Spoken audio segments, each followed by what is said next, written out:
नमस्कार दोस्तों। 2024 की लोकसभा इलेक्शन की जो रिज़ल्ट है वो आ चुकी है और इसमें देखा जाए तो किसी भी पार्टी को पूर्ण बहुमत नहीं मिला है। हालांकि बीजेपी को 240 सीटें मिली हैं और कांग्रेस को 99 और ओवरऑल इंडिया अलायंस को देखें तो 232 के करीब में सीटें मिली हैं। अब बात यहाँ उठ रही है कि सहयोगी दल मिलाकर के बीजेपी के पास हो रही है 292 सीट के करीब में आ रही है। अगर बीजेपी सहयोगी दल से मिल करके अगर सरकार बनाती है तो लगभग वो जो बहुमत का आंकड़ा है 272 उसको पार कर जाएगी और बाकी जो टीडीएस है उसको मिले हैं 16 सीट और जेडीयू को मिले हैं 12 सीटें। इन दोनों पार्टी पर ज़्यादा दारोमदार रहेगा। हालांकि इन दोनों पार्टी ने जो डिमांड किया है वो अभी खुल करके सामने नहीं आया है कि दोनों पार्टी की डिमांड क्या है। बाकी जो है एलजेपी को 5 सीट है, एकनाथ शिंदे के पास 9 सीट है, हम के पास 1 सीट है। ये सब कुल मिला करके 292 सीट है बीजेपी के पास और 232 के करीब में है इंडिया अलायंस के पास।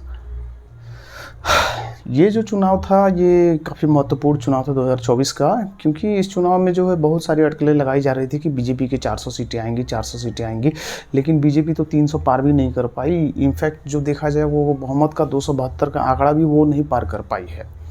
तो ऐसे में अब ये देखना काफ़ी दिलचस्प होगा कि बीजेपी सरकार बनाती है तो क्या उस तरीके से वो सरकार चला पाएगी जिस तरीके से वो पिछले 10 साल से चलाते हुए आ रही है। क्योंकि पिछले 10 साल से जो बीजेपी की पार्टी है वो मेजॉरिटी में आती हुई दिखी है 14 में और 19 के इलेक्शन में दोनों। अब ये जो 24 में जो इलेक्शन हुआ इसमें इसको पूर्ण मेजॉरिटी नहीं मिल पाई है। तो अब बीजेपी हमेशा कहती थी कि हमारे पार्टी में कोई भ्रष्टाचार नहीं होता। वो इसलिए नहीं होता था क्योंकि बीजेपी की जो है वो पूर्ण बहुमत में थी।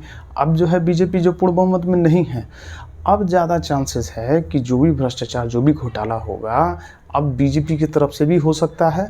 अगर बीजेपी सहयोगी दल से सरकार बनाती है, जो कि मजबूरन उनको बनाना ही पड़ेगा, अगर वो नहीं बनाएंगे तो फिर इंडिया अलायंस जो है उनके पास है 232 सीट, वो मिल करके बना लेंगे।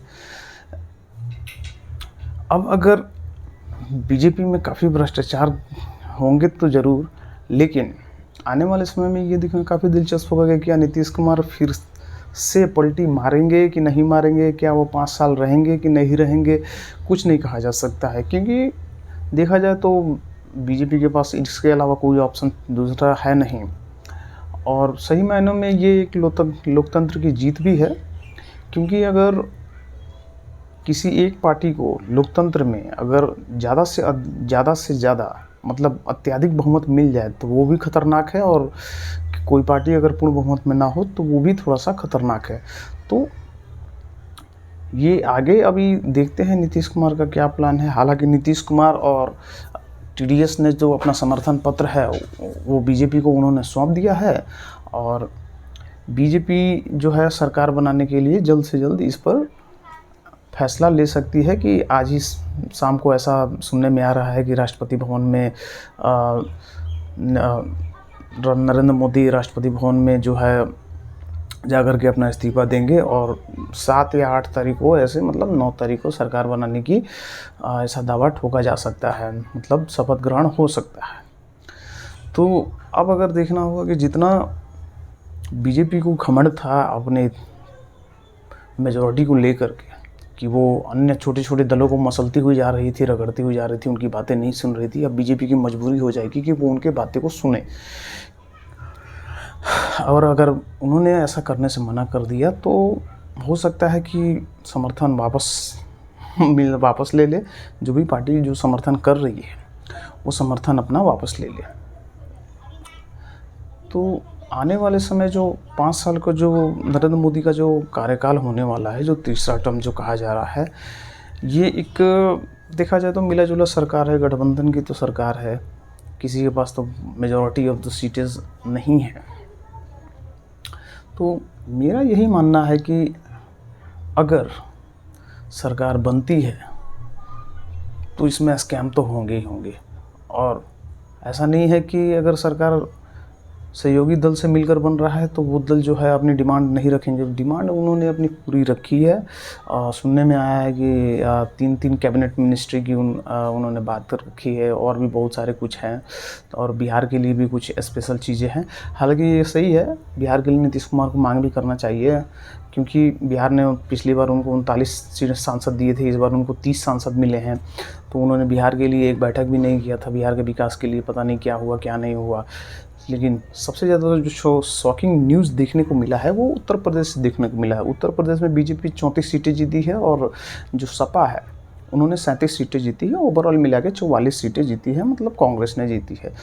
तो यूपी में यूँ कहे कि जो बीजेपी जो एक प्लेटफॉर्म सेट की थी अपना, राम मंदिर को बना करके और भी बहुत सारा हिंदू विचारधारा को लेकर के, उस हिसाब से अगर देखें तो वो एक अच्छी खासी बढ़त बनाती हुई दिखती हुई नज़र आ रही थी। जैसे बीजेपी को लग रहा था कि यूपी में 80 सीटों में से कम न्यूनतम 70 या 65 सीटों के करीब में जीत सकती है, लेकिन ऐसा बिल्कुल हुआ नहीं, वो इसके अपोजिट हुआ और 34 सीटें आई। इस पर ही उसे संतोष करना पड़ा। तो यहाँ तक कि उन्होंने अयोध्या की भी सीट हार गई। अयोध्या की जो सीट थी वो भी हार गई, और वो भी बड़ी अंतर से हार गई। और एक समय तो प्राइम मिनिस्टर मोदी भी बहुत ही पीछे चल रहे थे। तो आगे अभी देखना होगा कि आगे आगे क्या होता है। हालांकि सरकार तो बीजेपी की ही बनेगी। तब तक के लिए धन्यवाद।